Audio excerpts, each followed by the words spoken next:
السلام عليكم ورحمة الله وبركاته. ازيكم عاملين ايه؟ ان شاء الله هنشوف النهاردة نموذج لامتحان التربية الفنية، وناخد بالنا عشان سنة اولى بتبقى اول مرة تشوف الامتحان ده. زي ما احنا شايفين بيقول ضع علامة صح او علامة غلط، وده طبعا الثقافة الفنية اللي انتوا بتبقوا واخدينها. اللون البرتقالي من الالوان الاساسية غلط. اللون البرتقالي من الالوان الاساسية غلط. ليه؟ لان اللون البرتقالي بينتج من اللون الاحمر زائد اللون الاصفر.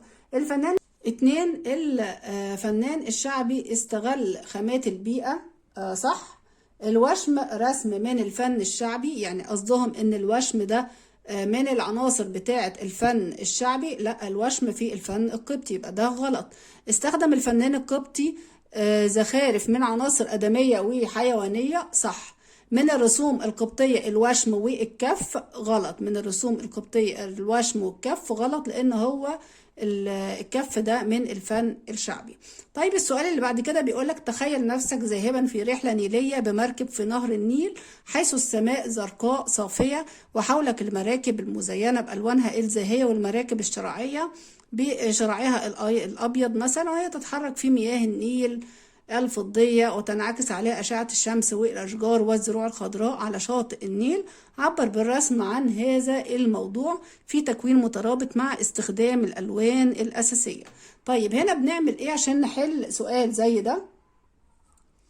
السؤال بتاع التعبير الفني بترسموه بكامل الصفحة بتاعتكم، بترسموه بكامل الصفحة. هحاول. التعبير الفني بيترسم في كل مساحة الورقة بتاعت الأسئلة اللي عندكم أو ورقة الإجابة، بنرسم فيها الموضوع بشكل كامل، يعني ما بنعملش أي إطار في التعبير الفني. يبقى السؤال بتاع التعبير الفني خدوا بالكم ما بنعملش إطار، بنرسم في الصفحة على طول.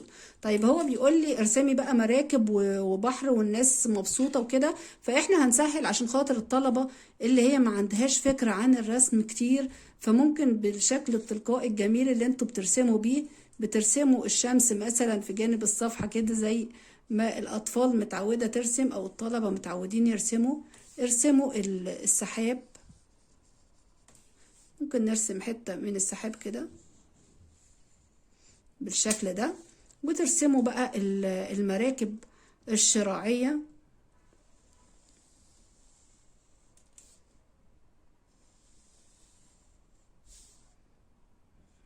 بشكل بسيط جدا.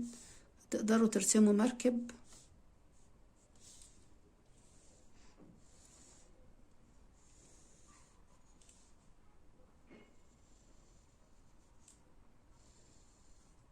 بالشكل ده. عايزين تعملوا واحدة قدام وتعملوا واحدة ورا، ممكن ترسموا واحدة تانية كده.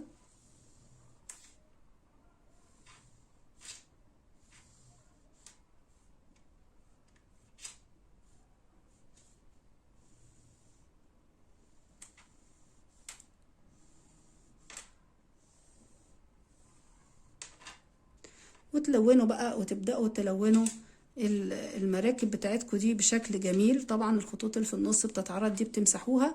ممكن تعملوا كمان في الخلفية مجموعة من الأشجار، يعني خدوا خط كده، خط أفق زي ده كده، وترسموا بقى فيه ان انتوا شايفين يعني ايه من بعيد، شايفين أشجار، عشان خاطر تكونوا جبتوا كل العناصر اللي الموضوع اتكلم عنها. فين الرسمة بطريقة سهلة جدا.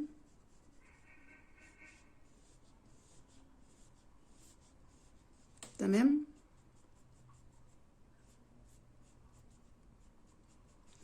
يفضل لو انتوا اتدربتوا مثلا على رسم النخلة والحاجات دي، يفضل ان انتوا تعملوها على طول بالالوان عشان خاطر ما تاخدش منكم وقت. لو انتوا فعلا متمكنين زي ما انتوا شايفين الرسمة، رسمة الحاجات دي سهلة جدا. بنعمل رقم 7 زي ما قلنا قبل كده.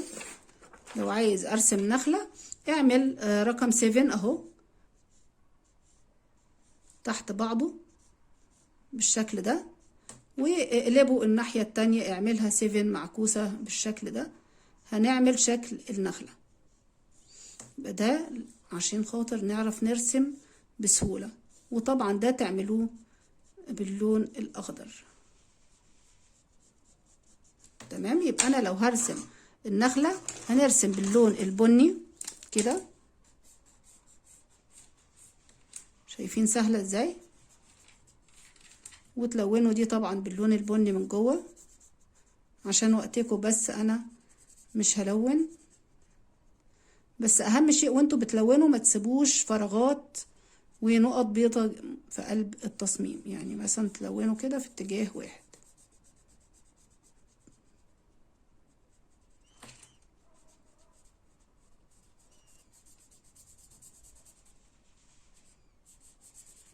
تمام.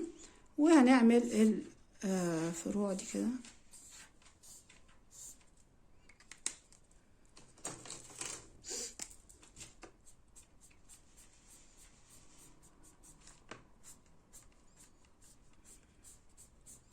او اعملوا ده كله باللون الاخضر، يعني الفروع دي كلها كده تبقى باللون الاخضر. وممكن في نفس الوقت بنحط اللون الاخضر الغامق ومعاه درجة من الاخضر الفاتح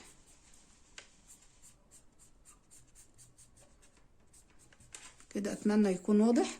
طبعا الشجرة برضو بطريقة سهلة جدا هتعملوا كده وباللون الاخضر ونعمل كده،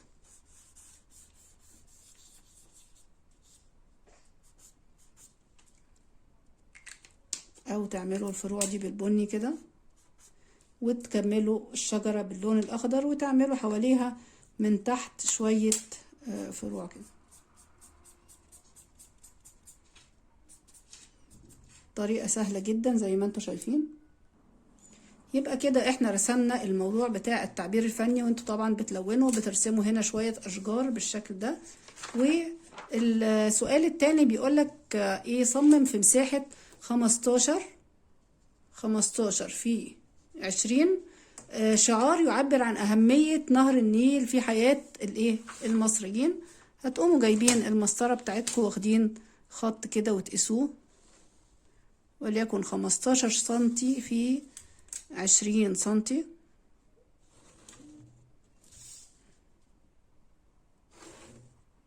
طبعا تقيسوا، انا دلوقتي مش قايسه، انا واخداه بس كده. تمام. بيقول لك صمم شعار عن أهمية نهر النيل في حياة المصريين. هتقوم عامل بطريقة سهلة جدا شكل زجزاجي كده اللي هو نهر النيل، ماشي. وترسموا مثلا مركب،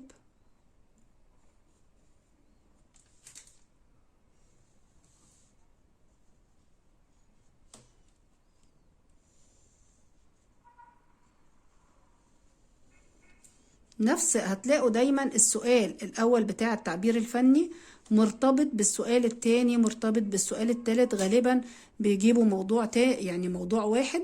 وتكتبوا مثلا هنا كلمة بيقولك النيل حياة، تحاول تكتب الكلمة بخط بولد يعني خط تخين.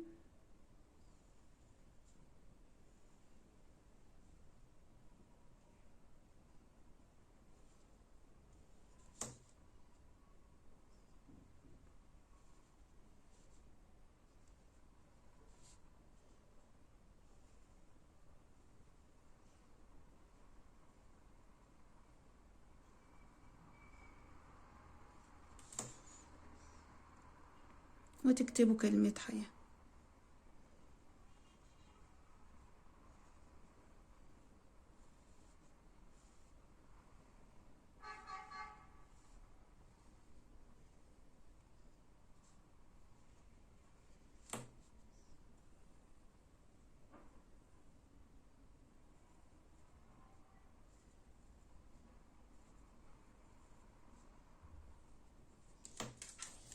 وطبعا بنبدأ نلون التكوين بتاعنا البسيط ده. ممكن هنا برضو في الجنب تحطوا الرمز بتاع الشمس.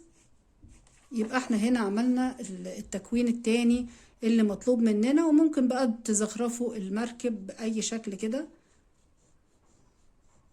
والتلوين ناخد بالنا يا ولاد، خدوا بالكم كويس جدا ان انتوا تلونوا، ما تشخبطوش وانتوا بتلونوا، تلونوا بشكل حلو. يعني لو انا هعمل المية ممكن تعملوا واحدة باللون الفاتح وواحدة باللون الغامق، عشان خاطر تدوا التمويجة يعني بتاعت شايفين.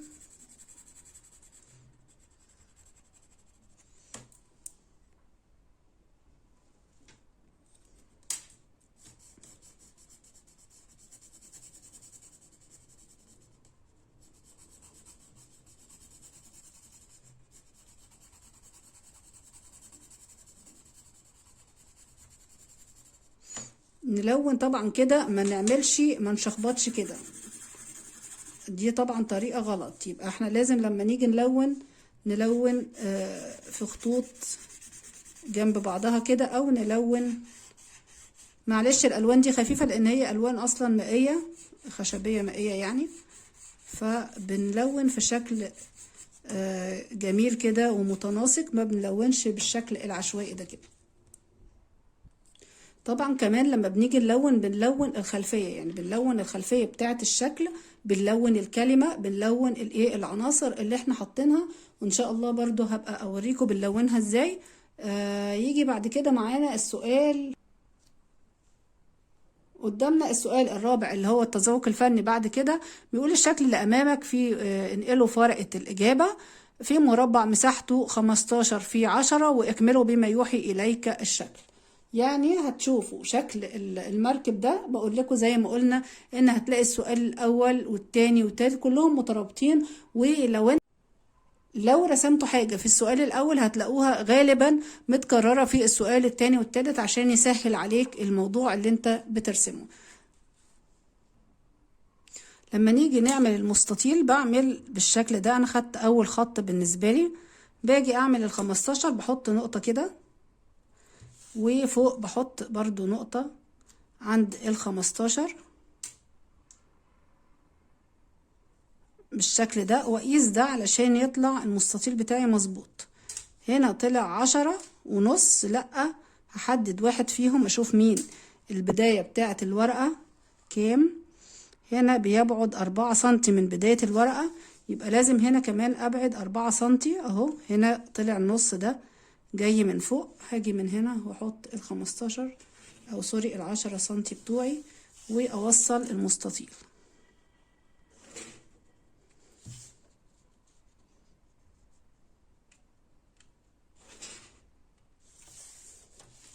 مطلوب مني عندي شكل المركب، هو عامل عندي شكل مركب بالشكل ده، والشكل مش كامل طبعا. هتبصوا كويس، طبعا هم عاملين الشراع بتاعها،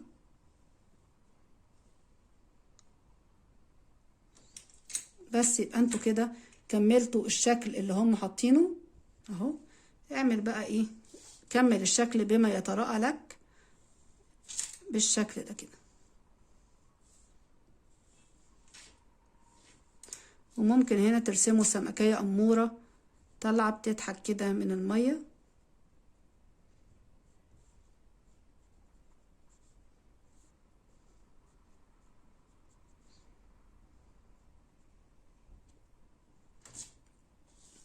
يبقى انتوا كده كملتوا الشكل. ممكن تعملوا برضو هنا سحابة زي ما ايه عملنا في التصميم التاني وكده. يبقى السؤال الخامس بعد كده برضو ارسموا في قلب مستطيل 15 في 20 مركب شراعية. زي ما قلنا الأسئلة كلها بتبقى مرتبطة بموضوع واحد، مركب شراعية، وطعموها بالقصاصات الفنية. بتبقوا واخدين معاكم قص ولزق عشان خاطر تكملوا بيه الشكل بتاعكم. والأحسن ان انتوا تاخدوا قطعة من زي ما قلنا الشفاف عشان تقطعوا بيها الشكل اللي هو القص واللزق. بتاخدوا القطعة كده وتحطوها على القص واللزق وتبدأوا تقصوا وتطعموا بيها الشكل بتاعكم.